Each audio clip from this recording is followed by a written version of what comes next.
Salut à toutes et à toutes, c'est Morgan et bienvenue dans cette nouvelle vidéo. Donc je me présente, je suis en 5e et dernière année de kinésithérapie et aujourd'hui on va voir comment avoir un dos large. Donc pour ça on fera un petit rappel de la natte et ensuite pour avancer sur quels exercices sont les meilleurs pour te permettre de progresser le plus rapidement possible. Donc c'est parti, on commence directement avec la natte. Donc tout d'abord, ton grand dorsal, c'est un muscle qu'on retrouve sur la partie postérieure de ton torse.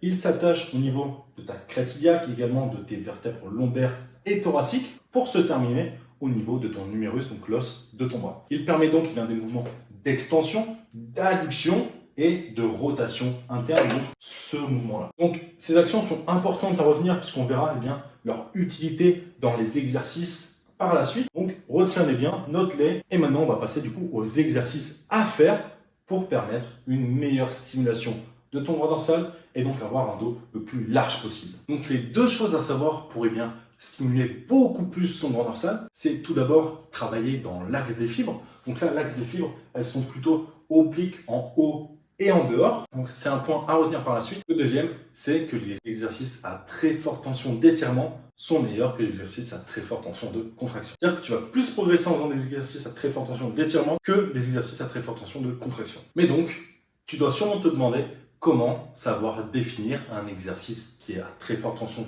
d'étirement ou au contraire à très forte tension de contraction. Eh bien c'est assez simple, on va le voir de suite. Par exemple, prenons les tractions. J'imagine que tu sais comment on fait une traction, mais du coup tu vas venir faire ce mouvement-là, mais à quel moment l'exercice est le plus difficile. Donc l'exercice n'est pas le plus difficile lorsque tu te pends à la barre, mais lorsque tu es à 90 degrés. Pourquoi? Eh bien tout simplement parce que c'est la gravité qui induit les contraintes sur tes muscles. Et donc à 90 degrés, c'est là où ton muscle doit produire le plus de force. Maintenant, il faut savoir définir comment est ton muscle dans cette position-là.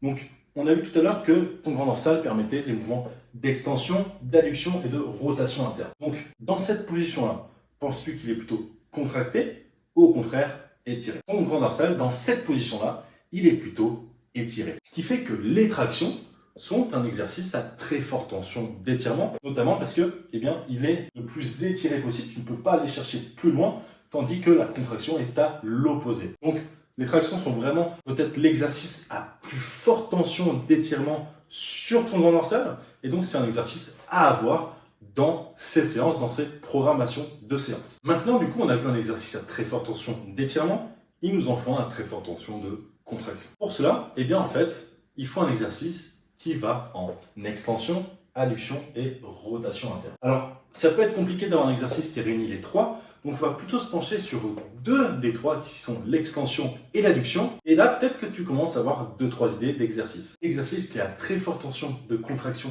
pour ton grand dorsal, c'est le pullover à la poulie. Pourquoi? Tout simplement parce que lorsque tu vas être à la poulie, tu vas venir en extension.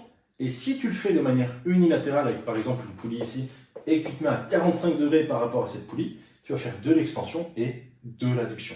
Donc en gros, tu auras les deux facteurs, deux des trois mouvements qu'effectue ton grand dorsal. Donc avec cet exercice, tu auras un ressenti de dingue. Et qui dit meilleur ressenti sur des exercices à très forte tension de contraction, dit meilleure stimulation. Je vais te donner un autre conseil qui peut être assez compliqué à mettre en place, mais que tu peux essayer lors d'une de tes séances, c'est venir faire du pullover à la poulie en unilatéral à 45 degrés. Mais au lieu d'être debout, en ayant le buste penché vers l'avant, tu vas venir sur un banc incliné et tu auras le buste penché en arrière. Alors, qu'est-ce que ça change réellement? Dans cette situation, le moment le plus difficile au pullover, ce sera à ce niveau-là. Tout simplement parce que la poulie viendra à 90 degrés par rapport à ton bras. Donc, c'est à ce moment-là que ton grand dorsal doit produire le plus de force. Là, encore une fois, tu es un peu en étirement, même si tu te rapproches pas mal de la contraction.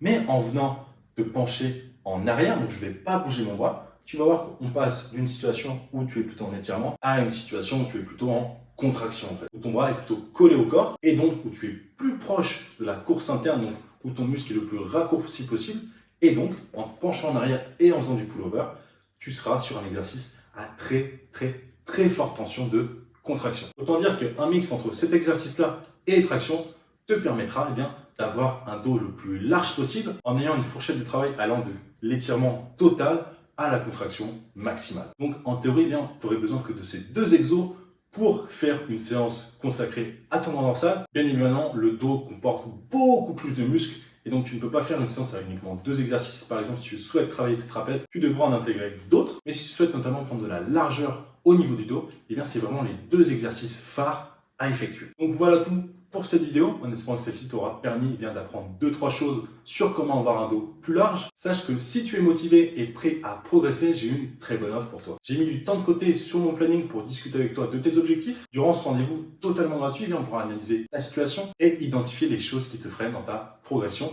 pour te permettre d'avoir le meilleur physique possible. Donc si ce rendez-vous t'intéresse, tu peux cliquer sur le premier lien dans la description et nous on se retrouve de l'autre côté. Ciao ciao.